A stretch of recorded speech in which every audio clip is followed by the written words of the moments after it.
আজ ২১শে বৈশাখ ১৪৩৩ বঙ্গাব্দ। ফজরের নামাজ শেষ করে যখন বাইরে বের হলাম, চারপাশটা দেখে মনে হলো যেন অন্য রকম জগৎ।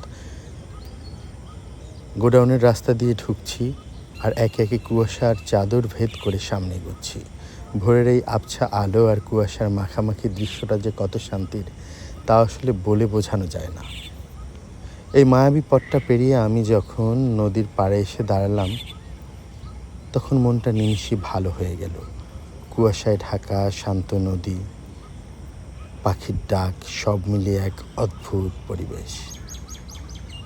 একটু কান পাতলেই শুনতে পাওয়া যায় পাখিদের সেই মিষ্টি ডাক। এই যে পাখির কিচিরমিচির আর নদীর ধারের স্নিগ্ধতা, এটাই তো আসল প্রশান্তি। এর মধ্যেই হালকা করে সূর্যের উঁকি দেওয়া, কুয়াশার চিরে সূর্য যেন উঠছে এক অন্যরকম দৃশ্যের সৃষ্টি করতে। আসলে সকালে ঘুম থেকে উঠে প্রকৃতির রূপ না দেখলে জানাই হতো না আমাদের চারপাশটা কত সুন্দর। যান্ত্রিক জীবন ছেড়ে মাঝে মাঝে একটু সকালের মুখোমুখি হওয়া সত্যিই ভাগ্যের ব্যাপার। সকালবেলা যদি না ওঠা যেত, তাহলে এই রূপটা আসলে দেখাই হতো না আমাদের চারপাশটা আসলে কত সুন্দর।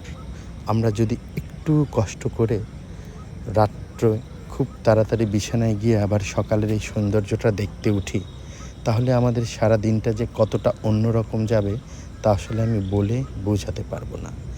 এই যে দেখছেন কৃষ্ণচূড়া ফুল, ঠিক বিকেলবেলা কৃষ্ণচূড়া ফুলটি দেখতে যেমন লাগে, সকালবেলা লাগে তার চেয়ে আরও সুন্দর। এই যে কুয়াশার মধ্যে থেকে সূর্য উঠতেছে, এই সূর্যটা আমরা বিকেলবেলা যেমন দেখব, তখন আরও অদ্ভুত লাগবে। আসলেই এই সকালবেলা আমি মাঝে মাঝে যখন উঠি, তখন নদীর পাড়ে বসে আমার প্রিয় কবি আফগান কবির কবিতা আবৃত্তি করি। আমি পড়ি আর আমি শুনি, সাথে প্রকৃতি। আজকেও এই প্রকৃতিতে কবিতার 2টা লাইন পড়ছি।